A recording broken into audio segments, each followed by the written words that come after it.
when you found that moment, maybe you described on the Download Festival and also with the yoga, do you talk that through with your other band members? Because maybe you can choose this path, but maybe others can choose another one. I mean, my guys, you know, we're all very disciplined with our show. Like, everyone's always spot on. Nick and Corey, I guess, are more partiers, but they've always played perfectly live and always delivered for when it comes down to it for the band. So I guess I'm lucky that all my band members, there's no like drug addict or alcoholic in the band. Because it's of course, you have 1.5 hours probably each day where you can give all you got, but there's probably a lot of boredom, I imagine, around going on tour as well. Was that a thing that you, was it a threat maybe also to a band? Can that be a threat? Oh, definitely. I mean, boredom is the worst thing that can happen to a band, because that's what leads to alcoholism and drug addiction and just becoming a crappy musician. But that's why I've got things like food or the food blog and writing music and always practicing. Like, I'm always practicing even on a show day. Like, hence this practice rig and yoga and all that stuff. So you got to fill the day with constructive things. Do you share, besides music, because you mentioned yoga, and do you share it with your fellow band members, or is that each has his own thing that... Each has his own thing for what they like to do on tour. Paulo will definitely be with me, like if I'm gonna go sightsee and do stuff like that. And our tour manager, he's into doing the food thing with me. So yeah, sometimes I can get Corey and Nick out, but they're always content being around the show environment.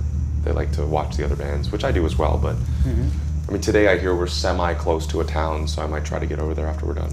It's one of the oldest, I think they have a Roman settlement here. Really? Yeah, that's the stuff I love to see. If you have a chance. While playing your own music, of course, on the road, you had, I saw, I think some years ago, you sort of a hoax where you tried to do a song, I think Tomorrow is Monday. Oh yeah. Is it, we'll use this as an example, do you sometimes take side steps from your, what maybe people expect you to play for yourself? Maybe also even on my blog site, the Kiichi Chaos, KIICHICHAOS.com, there's music stuff. Like yesterday was a music thing, but I've been doing just strange ambient kind of non-music on there. Like there's a song I posted yesterday.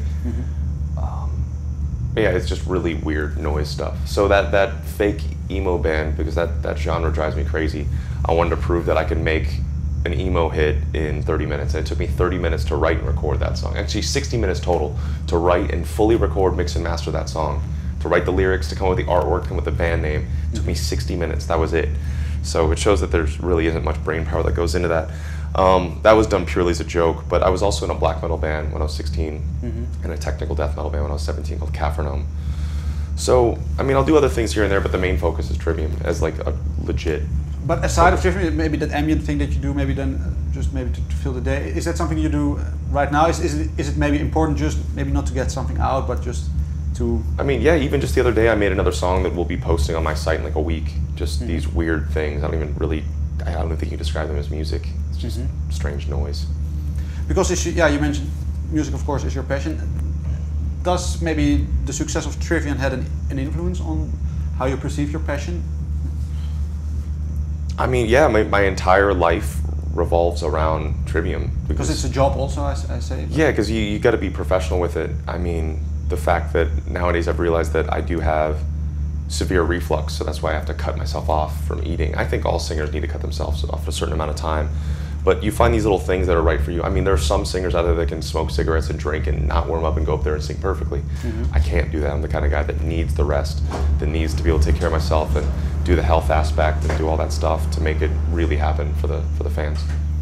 Yeah, because for you, what's the most interesting or challenging part still in the process of a record cycle, from maybe writing to recording, I mean, to touring? Being away from family and friends is really hard. I think that things like that people don't realize of touring, not so much in Europe, because even in Europe, in like a small, tiny club, there's still always a shower and a bathroom.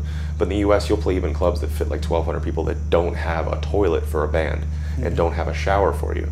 And it's little things like that. It's like, you have to plan out like, all right, I have to go find a bathroom, or I have to go buy a shower room. Like, those are little things that make it hard, but hell, that's not, I mean, for a band that's nowadays can travel in a bus and have, you know, a rider and food and water ready for us when we get there, life is a lot easier than it used to be. But I think when we first got up in the van and first ever went on tour and played in front of 20 people, sold one t-shirt and got paid $50, it's not as glamorous as it seems when it first starts off. Do you maybe, in regard to your voice and your health, do you take a cook on tour, or someone who cooks? I wish. We can't afford that.